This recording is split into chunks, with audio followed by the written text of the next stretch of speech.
Child sex trafficking victim sent to jail because they had nowhere else to put her. The Free Thought Project has observed a disturbing trend in law enforcement. We've known for years the police have locked up innocent people who get caught up in a police dragnet. But the latest practice by law enforcement crosses so many ethical boundaries it's unfathomable. The good people of Texas are allowing it to take place on their watch. They're now jailing sex trafficking victims because they have no place to put them. According to the Texas Tribune, many of them are minors, like Lena, 17, who never found herself on the wrong side of the law. She was rescued from sex traffickers. But that's when another imprisonment occurred for her.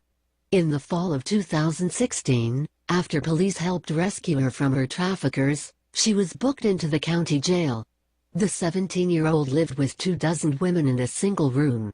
She slept on a metal bunk and wore an oversized orange jumpsuit every day.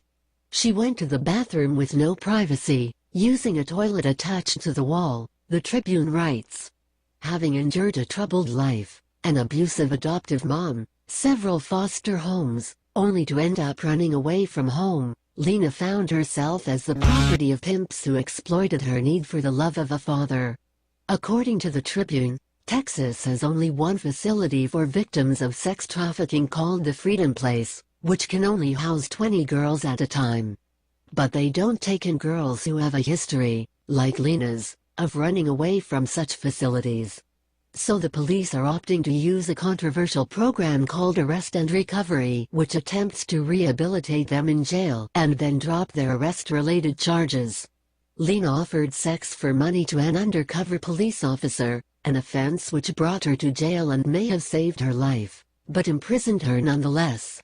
Read more. City Council terminates police force. Town doesn't descend into chaos. The Tribune writes, no one wanted Lena in jail, not the Houston police who arrested her, not the district attorney who pursued the case.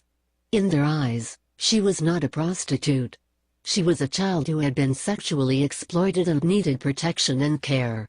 Lena and teenage victims like her end up in jail for one simple reason: there's nowhere else for them to go.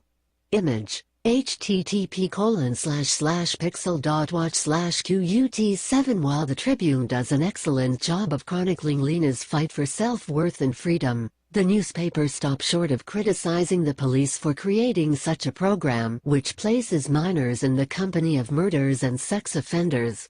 While it may be a stretch to segue into the reasons why police cannot create an imaginative way to save Lena's life from human traffickers, the issue begs a response. If police in Texas would abandon their fight against marijuana, maybe it could free up resources to create a holding center for high-flight risk youth who may have been sex trafficked, needing appropriate medical care and counseling, and some sense of normalcy and structure.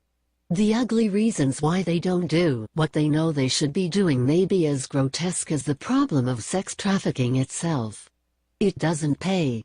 Busting marijuana dealers, growers, and users does pay, especially when large amounts of money are confiscated in asset forfeiture seizures.